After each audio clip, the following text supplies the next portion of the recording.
Nggak usah lah. Tidak baik bro, musyrik. Musyrik itu kawan. Kita menduakan Tuhan itu namanya.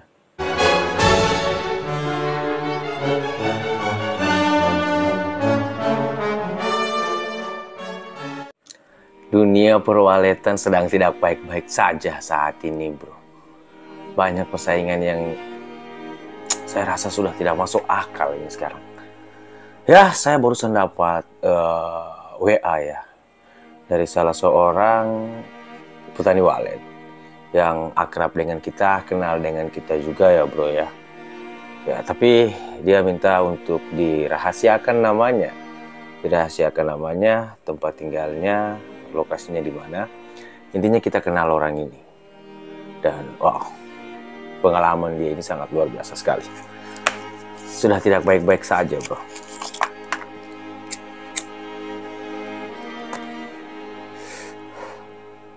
Persaingannya memang di luar nalar sekarang. Ngeri kali bosku, serius. Jadi ceritanya begini. Beberapa hari yang lalu itu saya chat-chatan sama dia ya. Ini terjadi sebelum bulan Ramadan. Berarti ya kurang lebih di bulan 2 lah. Dia sedikit cerita ke saya bahwasanya ada sesuatu yang terjadi pada Gunung Waletnya. Berkaitan dengan hal-hal yang mistis.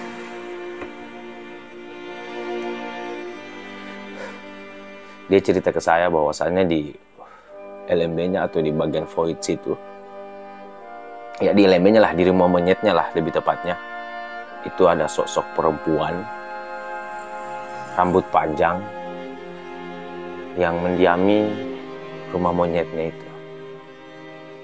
Wow, cukup mengerikan juga bro. Saya sih antara percaya dan tidak percaya juga, tapi mau bagaimana, ini adalah pengalaman yang dia alami dan ini yang terjadi sama diri. Saya tidak tahu ya apakah teman-teman juga pernah mengalaminya. Jadi dia itu kontak saya, sedikit ceritalah mengenai hal itu.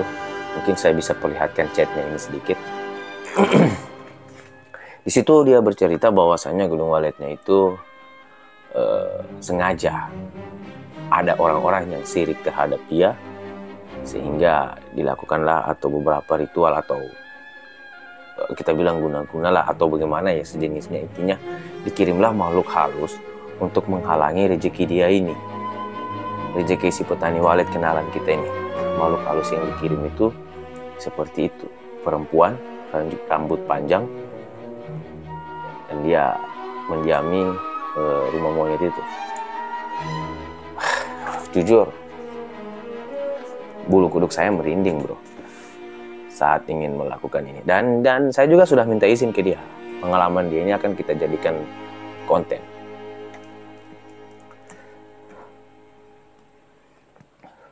Saya tanya lebih jelasnya, abang lihat sendiri atau mas lihat sendiri secara langsung dah? Ada itu di situ. Ada sosok perempuan dengan rambut panjang itu di situ, di rumah monyetnya situ. Namun kata dia tidak melihatnya secara langsung. Namun ada salah seorang anak, ya, salah seorang anak yang tinggal di dekat dia itu, tinggal di dekat rumah dia maksud saya, melihat sosok itu, melihat sosok perempuan dengan rambut panjang itu di rumah monyetnya. Menyeramkan juga. Dan hal itu terjadi bukan hanya sekali, itu terjadi 2 kali.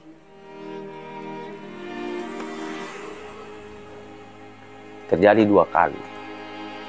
Kata dia kalau hanya sekali sih mungkin itu anak salah lihat. Tapi sudah terjadi 2 kali.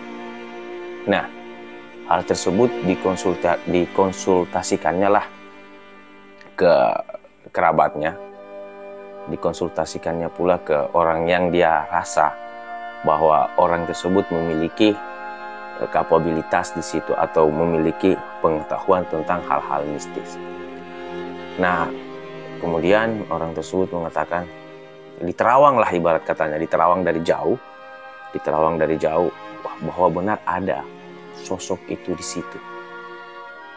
Nah, kata orang yang menerawang ini, orang tersebut adalah orang di sekelilingnya yang punya gedung walik juga. Yang punya gedung walik juga, yang merasa iri, sehingga dikirimkanlah makhluk itu di situ agar kiranya pintu rezeki buat orang ini atau untuk sahabat kita ini, teman kita ini tertutup. Ini kisah nyata. Tapi saya, ya namanya hal-hal mistis seperti itu ya, saya nggak tahu apakah saya harus percaya atau saya tidak percaya juga. Tapi kan kita kembalikan lagi ke keyakinannya orang masing-masing. Saya mau nanya nih sebenarnya ke teman-teman yang ada di atau yang nonton ini, pernahkah malah mengalami hal sedemikian? Kalau memang hal tersebut sudah dilakukan atau sudah sering dilakukan, wah, ngeri juga bro, serius. Tapi kenapa kita, maksud saya gini, karena ada Tuhan bro tempat kita berdoa meminta rezeki. Ya, kenapa kita harus main dengan sosok halus, apalagi sampai niat untuk menyalakai orang atau menghambat pintu rezeki dari seseorang kan?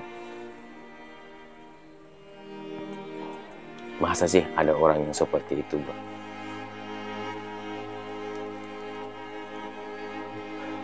Katanya langkah apa yang mau dilakukan ya,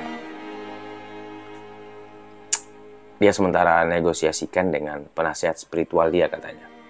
Dia sementara negosiasikan hal apa yang akan dilakukan. Nah, mudah-mudahan saja sih tidak saling mencelakai ya.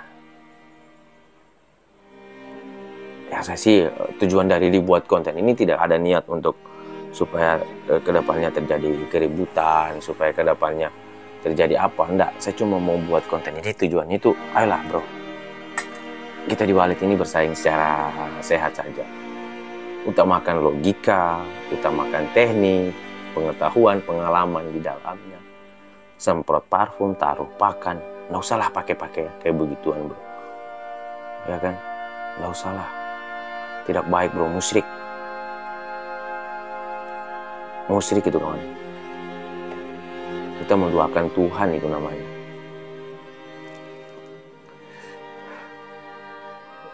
Saya sih tanya, ini beneran terjadi atau hanya salah lihat atau gimana? Tapi dia yakin, saya yakin bahwa itu seperti itu.